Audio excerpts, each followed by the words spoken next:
The city of Orion Prime never slept. Silver towers reached into the clouds, glowing under twin suns. Crowds moved like rivers through the streets. Humans, androids, and creatures from 100 worlds. Somewhere among the noise and lights, a dark market opened its gates. Tonight it was slave night. They called it the Block. Every week alien slaves were brought in, broken, starved, and desperate. Few looked up. Most were too weak to care who would buy them. At the edge of the market, a girl stood behind the iron bars. Her skin was pale green, almost gray from hunger. Chains hung from her thin wrists. She was the last one on the block. Her name was Lyra. She didn't remember much, just flashes. A planet burning. Soldiers shouting. Her mother's voice fading in the smoke. Then cold ships, whips, years of being passed from one master to another. And now this, the final auction. The crowd didn't look at her with kindness. They whispered, "Disgusting thing. She's too weak to work. Why is she even here?" Lyra kept her eyes on the floor. She knew better than to speak. Slaves who spoke were punished, but inside a fire still burned on a small quiet spark that refused to die. Even after everything, she wanted to live. The auctioneer, a large man with metal arms, slammed his hammer on the podium. "Next item," he shouted. Lot 93 and the last alien on the block, a female from the planet Charis. Useful, maybe not, but rare. Laughter rippled through the crowd. Lyra's stomach twisted. She was not a lot. She was not an item. But nobody cared. The auctioneer forced her forward. Lights burned her eyes. The noise grew louder. Bids started. 50 credits. 60. Then silence. No one wanted her. Minutes passed. The auctioneer sighed, wiping his brow. No takers? Then she goes to scrap work. Wait! A single voice broke the noise. The crowd turned. A man stepped forward from the shadows. Tall, calm, dressed in a long coat of worn leather. His face was human, sharp jaw, steady eyes. But there was something strange about the way he moved. Like he carried too much weight inside. He spoke again, louder this time.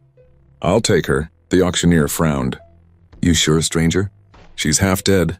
The man didn't blink. "How much?" 50 credits final." He tossed a small chip. Done. Everyone stared. Buying an alien slave, and especially one like her, was madness. But the man didn't care about their whispers. He walked to the platform, took out a key card and unlocked her chains himself. When the metal fell from her wrists, Lyra looked up for the first time. Their eyes met. He didn't look cruel. He didn't look proud. He looked tired.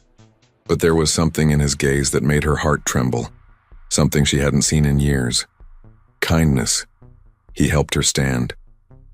"Can you walk?" Lyra nodded slowly, her voice dry as dust. "Yes, Master." "Don't call me that," he said quietly. "My name is Evan." She blinked. No one had ever told her their name before. The crowd kept murmuring as Evan led her away. Some laughed, some shook their heads. "Crazy human," someone whispered. "He's wasting his money," but Evan didn't stop. He guided her through the glowing streets, through the noise and smoke until they reached a quiet transport dock. Lyra stumbled, her body weak. Why did you buy me?" she asked softly. He didn't answer right away. He looked out toward the stars. "Because no one else would," he said at last. The silence between them grew heavy. Not cruel, but strange. It felt like standing on the edge of something she didn't understand yet. Lyra followed him onto the ship. The door closed with a soft hiss.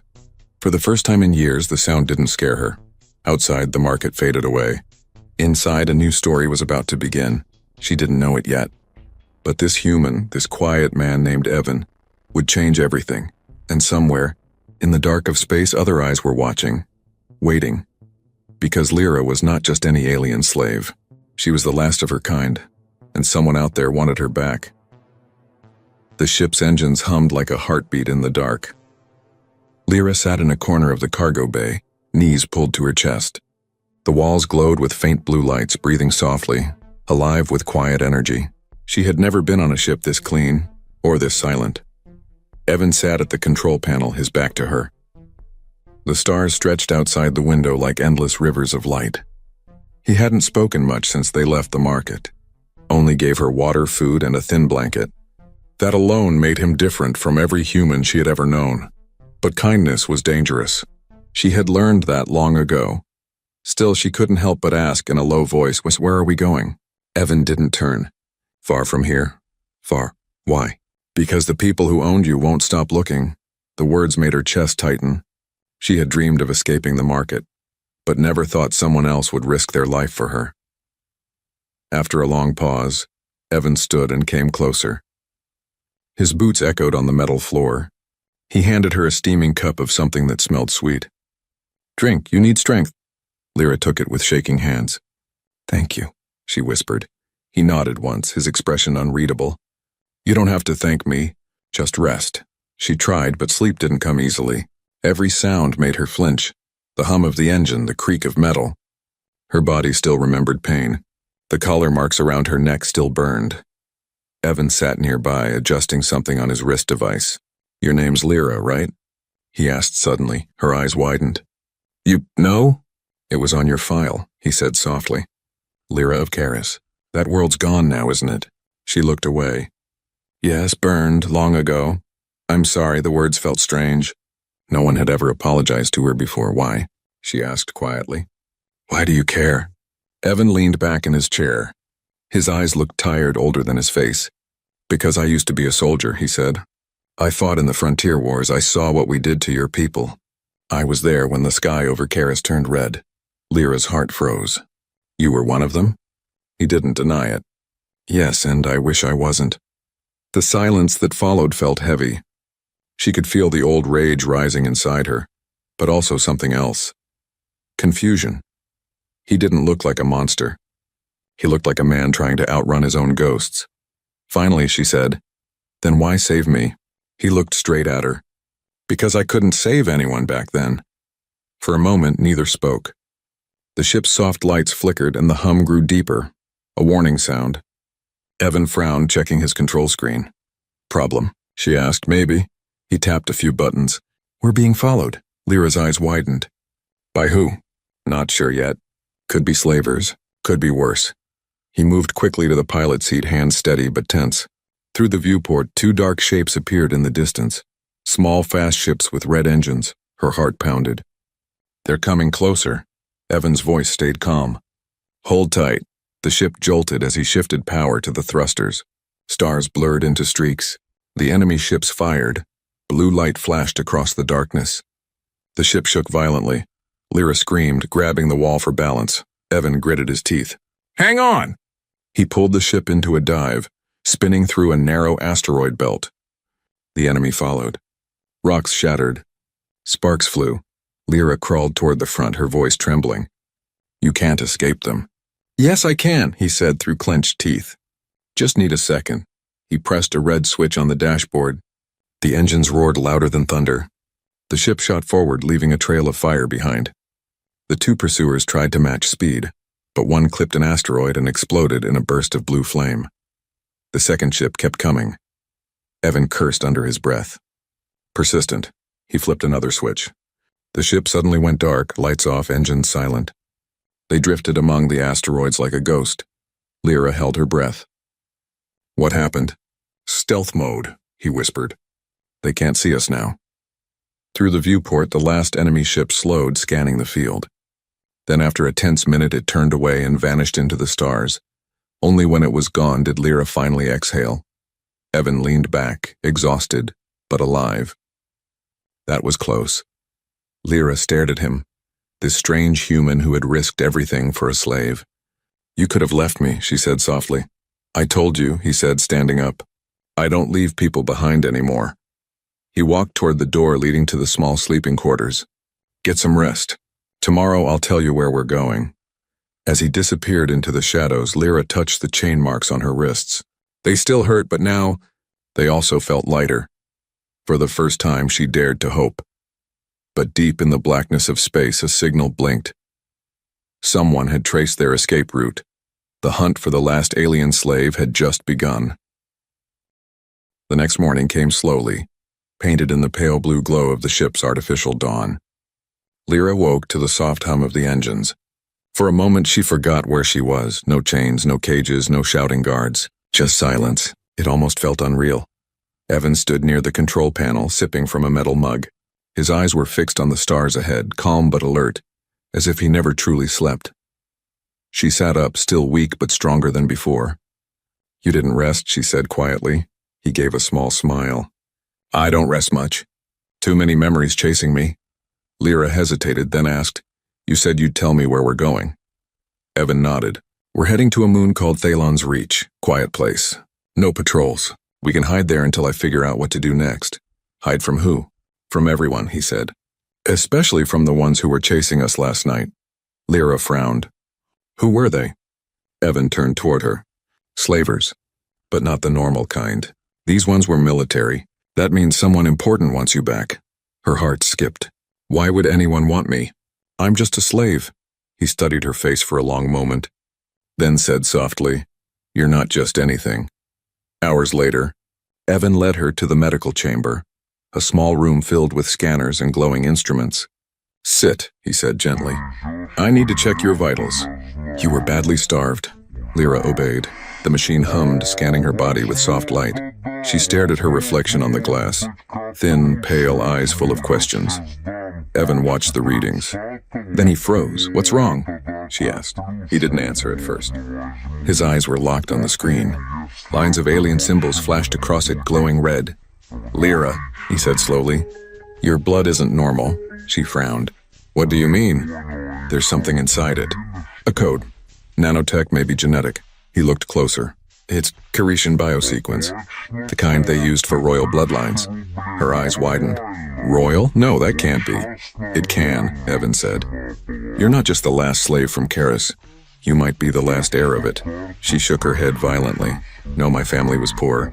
We lived in the low valleys. My mother worked the mines." Evan turned the screen toward her. "Then explain this. These nanites were designed by your people's high scientists. Only the royal line carried them. They were part of a project, Project Oralis." The name hit her like lightning. She remembered whispers. The elders talking when she was small, about a secret experiment meant to protect Karis if the humans ever invaded. "What was the project?" she whispered. Evan crossed his arms. "If I'm right, it was a defense system, a weapon that could turn thought into energy. The Caretians wanted to merge it with living DNA. You might be the last carrier." Lyra stared at him, her mind spinning. "You think I'm a weapon?" "Not a weapon," he said. "A key to something powerful, something people would kill for." The ship's lights flickered. Evan checked the sensors and another pulse on the radar. "They're scanning again," he muttered. "Someone knows where we're going." Lyra's fear returned. "Then we should run." He shook his head. "Running won't help anymore. We need to find out who sent them." Evan opened a locked cabinet and took out a small black device. "This is an old war beacon," he explained. "If I connect it to your nanites, it might show us who's tracking you." "That sounds dangerous," he smiled faintly. "Everything we've done so far has been dangerous." She nodded. "Do it." He placed the device on her arm. It hummed softly, syncing with her blood. The ship's lights dimmed. Suddenly, a hologram burst from the center of the room, a face made of light and static. Lyra gasped. "That's impossible." The face was not human. It was cold, metallic, glowing with red eyes. The voice that followed was calm and cruel. "Subject L93 detected. Retrieval protocol active. Return the asset immediately or face termination." Evan's eyes narrowed. "It's an AI, military grade." The voice continued. "You cannot hide. She belongs to the Galactic Command." Lyra felt her breath catch. They still exist?" Evan slammed the device shut. The hologram vanished. "They do. And now they know you're alive," she whispered. "Then what happens to us?" He looked at her, steady and fearless. "Then we fight." For the first time, Lyra saw something different in him. Not just guilt, but purpose. The fire in his eyes matched the spark in her heart. She straightened her back, trembling but strong. "Then teach me. I don't want to be a slave anymore." Evan nodded once. "Good. You're going to need to remember who you are." Outside the window, the stars burned brighter, but far behind them, dark ships began to move again, following their trail. The galaxy had found its lost princess, and she was no longer running. The stars outside burned like white fire. The ship, the Nomad's Grace, drifted quietly through a sea of darkness. Inside, the silence felt heavy, tense, the calm before something great and terrible. Lyra stood in front of the glass window, watching the endless night. Her reflection stared back, no longer just the broken slave from the market. Something inside her had changed. Something alive was waking up.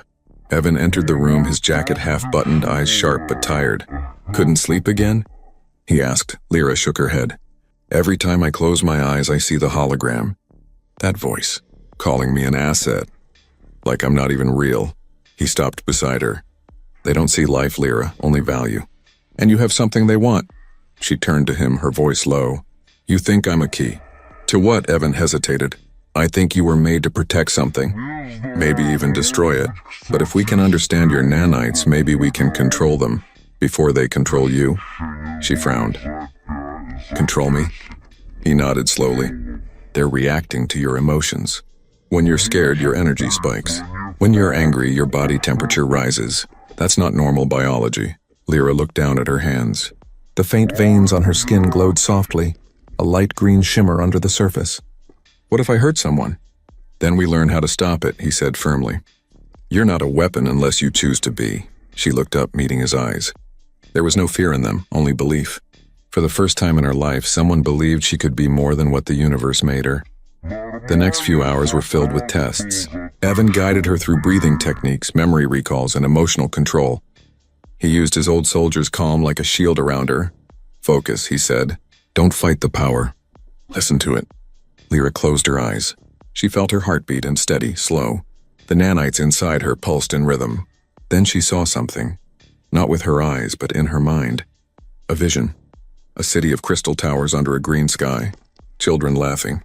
Her mother's voice whispering, "You are light, my little star." Her hands trembled. The glow spread to her fingertips, soft but bright. The room's lights flickered in response. Evan stepped back, cautious but fascinated. "You're doing it," he whispered. "I can feel them," Lyra said. "They're alive. Like they're listening." Then suddenly her body shook. A surge of energy exploded from her palms, cracking the metal floor beneath her feet. The ship's alarm blared. Evan rushed forward. "Lyra, stop, breathe." She fell to her knees, gasping. The green light faded and she collapsed, trembling. "I didn't mean to." He knelt beside her, grabbing her shoulders gently. "You didn't do anything wrong. You're learning." Her eyes filled with tears. "If I lose control, I could destroy us." "Then we make sure you don't," he said. "Together." Hours later, while she rested, Evan sat at the control deck, replaying the readings. Her power output was beyond anything he had ever seen, enough to power a fleet. He stared at the data, uneasy. If the Galactic Command wanted her back, it wasn't for compassion. It was for war. He rubbed his temples. "What are you, Lyra?"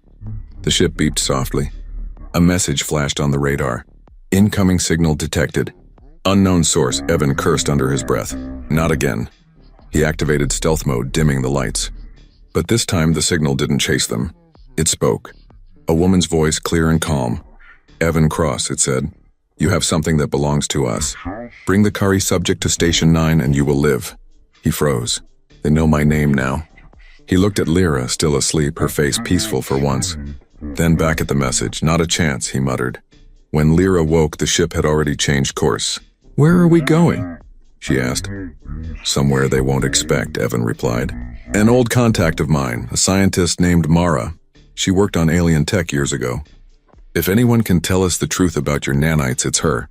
Lyra nodded. "And if they find us?" Evan smiled faintly. "Then they'll wish they hadn't."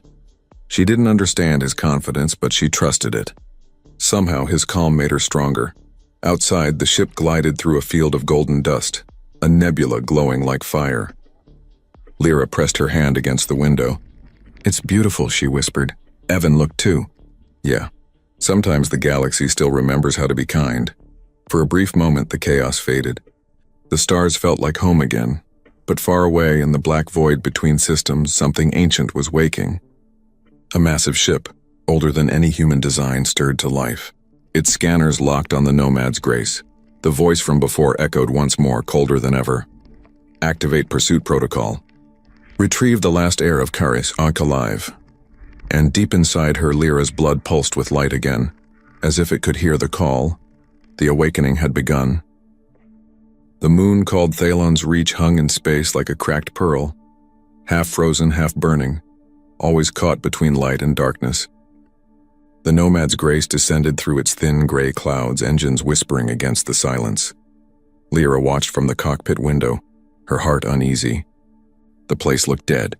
No cities, no lights, only jagged rocks and cold mist curling over black ground. "This is where your friend lives?" she asked. Evan nodded, adjusting the controls. "Mara likes quiet places. She hides where no one else wants to go." The ship landed on a flat ridge. Dust swirled around them, glittering faintly in the weak sunlight. Lyra wrapped a cloak around her shoulders as the hatch opened. The air was thin and sharp, smelling of metal and ash. They walked toward a dome-shaped structure half buried in the rock. Its surface was old but strong, humming with power. A small scanner blinked as they approached, and a voice echoed from a hidden speaker. "Identify yourself." Evan smiled slightly. "Evan Cross, authorization code 93 Kappa. I brought someone who needs your help, Mara." For a long moment, silence. Then the doors slid open with a hiss. Inside, warm yellow lights flickered to life. The air smelled of oil, dust, and old memories. Machines lined the walls, ancient human tech mixed with alien design. In the center stood a woman, tall, with silver gray hair tied back, her eyes bright as lightning. "Evan," she said, a small smile forming. "Still alive, I see." "Barely," he replied. "Mara, this is Lyra." The woman's gaze shifted to the alien girl. Her expression changed, curiosity, then shock. "Caresian," she whispered. "Impossible. She's the last one," Evan said quietly. Mara circled Lyra slowly, scanning her with a handheld device. "The energy in your blood. It's off the charts." "The nanites are awake." Lyra looked nervous. "You know what they are?" Mara nodded. "Yes, I helped build them." Evan's head snapped toward her. "You what?" She sighed. "Back during the war, I worked for the Galactic Command. We studied Caresian DNA to create self-healing soldiers. We failed, until the royal bloodline appeared. The Queen herself carried the prototype sequence. You," she looked at Lyra, "are her daughter." Lyra froze. "No, my mother, she died when I was small." "She died protecting you," Mara said softly. "The command wanted your blood. She hid you among the miners before the invasion. I never thought you survived." Lyra stepped back, her mind spinning. "So all this time, I wasn't nobody?" Evan put a hand on her shoulder. "You were never nobody." Mara's eyes turned serious. "If the command knows you're alive, they'll never stop. They need you to finish what they started. Project Oralis. It's not just about power. It's about control," Lyra frowned. "Control of what?" "The mind," Mara said. "The nanites connect to the nervous system. If fully activated, they can link with others, control their emotions, even thoughts. You could lead armies with a single command." Evan shook his head. "Then we destroy it." Mara hesitated. "It's not that simple. If we destroy the link, it could kill her." Silence filled the room. The hum of the machines felt louder now, echoing their fear. Then Mara turned toward a console. "There might be another way, to remove the command signal without harming the nanites. But it requires power. And time." "Do it," Evan said. "We'll keep watch." Hours passed as Mara worked. Wires and energy lines glowed across the floor. Lyra lay on a medical bed, calm but pale. The machine hummed around her, sending waves of light through her veins. She could feel the nanites responding, like 1,000 tiny voices whispering inside her. Evan stood guard near the door, weapon ready. His instincts itched, something felt wrong. Too quiet, too easy. Then he heard it, the faint crackle of a radio signal. He turned sharply. "Mara, did you activate a transmitter?" She didn't look up. "No," his eyes narrowed. He crossed the room and grabbed the console. A small red light blinked, hidden beneath the wiring, a tracker. "Mara," he said coldly. "What did you do?" The older woman froze. Then slowly she looked at him. Guilt filled her eyes. "I didn't have a choice, Evan. They found me months ago. They said they'd kill everyone in my colony if I didn't help them find her." Lyra gasped. "You called them here?" Mara's voice cracked. "I wanted to protect you." "But they said they only needed the data." The walls shook before she could finish. A deafening blast tore through the dome. Fire and smoke filled the air. Evan tackled Lyra to the ground as debris rained down. The door blew open. Soldiers in black armor stormed in, weapons raised. The insignia of the Galactic Command glowed on their helmets. "Target acquired," one shouted. Evan pulled his blaster, firing back. Blue flashes filled the air. "Lyra, run!" But Lyra didn't move. Her heart pounded. The fear, the rage, the betrayal, all mixed inside her until the nanite screamed awake. Her eyes glowed bright green. The floor cracked. The air pulsed. Energy surged from her hands like a storm. Every soldier froze mid-step, caught in the wave of light. Their weapons melted. Their armor shattered. Evan shielded his face, shouting, "Lyra, stop!" She couldn't hear him. The power was too strong, burning through her like fire and thunder. Her voice echoed through the room, half human, half something more. "I'm not your slave anymore." The soldiers fell unconscious or worse. The light faded. Lyra collapsed. Evan caught her just before she hit the ground. Smoke filled the room, alarms blaring. Mara fell to her knees, tears on her face. "I'm sorry." "I didn't mean," Evan glared. "Sorry won't stop what's coming." Outside, through the broken dome, more ships descended from the sky, black, fast, and full of soldiers. The war for the last heir of Karis had just begun. Flames licked the broken dome of the laboratory. Smoke poured into the sky of Thalon's Reach, glowing red under the twin moons. The ground shook with the thunder of landing ships. The Galactic Command had arrived. Evan pulled Lyra through the debris, her body weak, barely conscious after the energy surge. Her skin still glowed faintly, light pulsing under her veins like molten glass. "Stay with me, Lyra," he said, his voice sharp but trembling. "You can't fade out now." Her lips moved.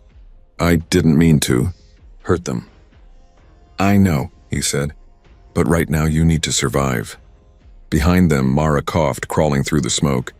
"Evan, the tunnels," she rasped. "Under the lab?" "Old mining shafts. You can escape through there." Evan hesitated, glaring at her. "You sold us out." She lowered her head. "And now I'm trying to fix it. Go." He wanted to hate her, but there wasn't time. He threw Lyra's arm over his shoulder and pulled her toward the hidden door behind a shattered console. The hatch hissed open, revealing a dark passage sloping deep into the rock. Explosions echoed behind them as they entered the tunnel. The world above burned. The shafts were old, carved by machines centuries ago. The walls were black and wet, glittering with strange minerals. Lyra stumbled, her breath shallow. "Evan, I can't see." He flicked on a small wrist light, its beam cutting through the darkness. "We're almost out. Just a bit farther." Her steps faltered again. "I can feel them." "The soldiers. They're close," he frowned. "How?" Her eyes glowed faintly green again. "I don't know. It's like I can hear their minds. Fear, orders, anger, all of it." Evan stopped walking. "The nanites are linking to their signals." "You're reading them." She looked at him, frightened. "It feels wrong." He squeezed her hand. "It's not wrong. It's power. You just have to learn how to use it." She took a deep breath, trying to steady herself. "What if it uses me instead?" He smiled faintly. "Then we fight it. Together." After what felt like hours, they reached the end of the tunnel. A hidden lift waited there. An ancient mining elevator, rusty but still functional. Evan pressed the control pad and the platform began to rise. The shaft rumbled. Dust fell from above. "They're here," Lyra whispered. The lift broke through the surface and into a canyon bathed in blue light. Strange glowing plants lined the cliffs, and far ahead, the wreckage of an old ship lay half buried in the ground. Evan pointed. "We'll take that. If it still flies," but before they could move, a beam of red light struck the rock beside them, exploding in sparks. "Down," Evan shouted. Soldiers appeared on the ridge, armored figures with glowing visors moving like shadows. Blaster fire filled the air. Evan pulled his weapon, firing back. Lyra crouched behind a boulder, her pulse racing. He shouted over the noise, "Lyra, can you do it again?" "The energy." She shook her head. "I can't control it." "Then don't control it. Just feel it," his words echoed inside her. "Feel it, not fight it." She closed her eyes, ignoring the chaos. The world slowed. She felt every vibration, every heartbeat. Evan's fear, the soldier's aggression, the burning pulse of the planet itself. Her hands began to glow again. Not wild this time, but calm, steady. When she opened her eyes, they burned bright green. The air rippled. The ground cracked. A wave of invisible force burst from her body, sweeping across the canyon. Soldiers screamed as their weapons flew from their hands. Rocks lifted into the air, floating like dust. The blaster fire stopped. Evan lowered his weapon, stunned. Lyra, her voice was calm now. They're gone. He looked around. The soldiers lay unconscious, their armor smoking, but their bodies alive. She had stopped the fight without killing anyone. Evan stepped closer. You controlled it. Lyra nodded slowly. It listened to me this time. Then she collapsed, catching herself on one knee. Evan reached her side, holding her steady. Easy, you did good. She smiled faintly. For once, I didn't destroy. He looked at her. This fragile girl who had survived slavery, war, and betrayal, and realized she wasn't fragile anymore. She was changing, becoming something new. They reached the old ship by dawn. The hull was cracked, engines rusted, but the core system still hummed faintly. Evan managed to power it up using parts from his belt pack. The lights flickered on, revealing old human military markings. Lyra traced a symbol on the wall, the insignia of the Karis Royal Fleet. This ship, it's from my world. Evan looked at her. Then maybe it's been waiting for you. As they sat inside, the ship's console glowed to life. Lines of alien text scrolled across the screen, ending with one phrase, translated into human tongue. Welcome, heir of Karis. Command link ready. Lyra stared at the words, speechless. The ship had recognized her. By blood. Evan grinned. Looks like you just got your first ship, Captain. She smiled, weak but proud. Then we fly. He nodded. Where to? She looked toward the stars, her eyes glowing once again. To finish what my people started. The engines roared, old but defiant. The ship lifted off, breaking through the clouds into the light of dawn. Far behind, the Galactic Command Fleet tracked their trail, silent, relentless. And somewhere, in that darkness, a greater presence stirred, watching, calculating, waiting for the moment to strike. Because Lyra's awakening wasn't the end, it was only the beginning. The new ship cut through space like a silver flame. Its old engines roared with fresh power, guided by a hand they had been waiting centuries to serve. Lyra sat in the pilot's seat, her eyes glowing faint green as the controls responded to her thoughts. Evan stood behind her, one hand steady on her shoulder. They're still on our trail, he said. 3 war cruisers. We can't outrun them for long. Lyra's fingers brushed the glowing console. We won't have to. He frowned. What are you planning? She looked up at him, calm, certain. To end it. Outside, the void shimmered with motion. The Galactic Command Fleet emerged from hyperspace like a swarm of metal giants. The lead ship, the Vanguard, dwarfed them all. A voice echoed across the comm. Heir of Karis, surrender yourself. Your survival is a threat to universal peace. Evan muttered. Peace built on chains. Lyra straightened. Open the channel. He hesitated but obeyed. Her voice carried through the void, soft yet strong. I'm not your slave. I'm not your experiment. I am Lyra of Karis, daughter of a world you burned, and I will not run anymore. There was silence. Then the voice replied, colder. Then you will die as she did. Missiles launched. Evan dove for the controls. Brace! The ship jolted, spinning through burning light. One missile grazed the hull, throwing sparks. Warning alarms screamed. Lyra's hands tightened around the console. No, she whispered. Not again. The glow from her eyes spread through her veins, pulsing like a living storm. The ship responded, metal shifting, systems bending to her will. Outside, an invisible shield flared to life. The next barrage of missiles exploded harmlessly against it, lighting up the dark like fireworks. Evan stared. You're controlling the ship through the nanites. She nodded, breathless. It's listening to me. It's alive. The enemy ships surrounded them, beams of red light cutting across space. Evan's voice was steady. We can't take them all. Lyra closed her eyes. Maybe we don't have to. Inside her mind, she could feel them. Hundreds of soldiers, their fear and obedience tangled like threads. The nanites reached out, whispering, connecting. The same technology the command had once built to control others now connected her to them. Evan saw her face pale. "Lyra, stop, they'll overwhelm you." She didn't answer. Her mind entered the storm. Voices filled her head, shouts, commands, panic. But deeper still was something else. The AI voice, the one that had hunted her since the auction. "Return to the network, Subject L93. Your purpose is complete." She stood inside the light of her mind, facing it, the machine that once ruled her kind. It was vast, cold, endless.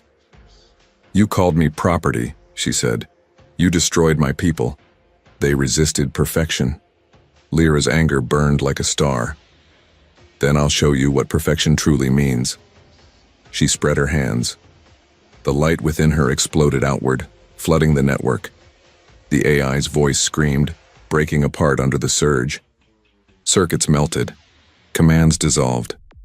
Across the fleet, soldiers dropped their weapons, eyes wide as the link controlling them shattered. Evan watched in awe as the enemy ships fell silent, drifting powerless in space. "You did it," he whispered. "You freed them." But Lyra swayed, weak. "The AI, it's not gone yet, it's inside me now, I can feel it fighting back."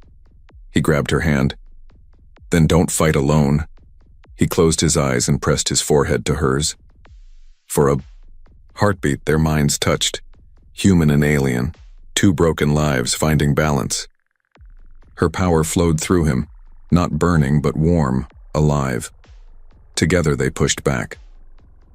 The last spark of the machine screamed and vanished. Silence returned. When Lyra opened her eyes, tears glimmered at the edges. "It's over." Evan smiled faintly. "No, it's beginning." The stars outside looked different now. Calm, peaceful. The command's ships drifted, powerless, their crews awakening from control. Somewhere among them, maybe, new choices would be made. Lyra looked down at her glowing hands. The light faded slowly, leaving only scars. Not ugly, but marks of survival. "I could destroy everything," she said softly. "But I chose not to." "That's what makes you human," Evan said. She smiled, a small, tired smile that felt like sunrise. "Maybe that's what makes us both." Hours later, the Nomad's Grace drifted toward a quiet blue planet on the edge of known space. Below it, green forests and silver oceans shimmered. Lyra stared through the window. A new world. Evan nodded. A new start. They landed near a lake surrounded by tall crystal trees. The air was clean, the sky gold. Lyra stepped out barefoot, feeling the soil for the first time. Real, alive, free. "This place," she whispered, "feels like home." Evan joined her, watching the horizon. "Then let's make it one." Far above, fragments of the broken AI drifted into the void. Silent, dying. But deep in its fading code, a single phrase still flickered. Subject L93, evolution complete. And somewhere in the stars, a new story began.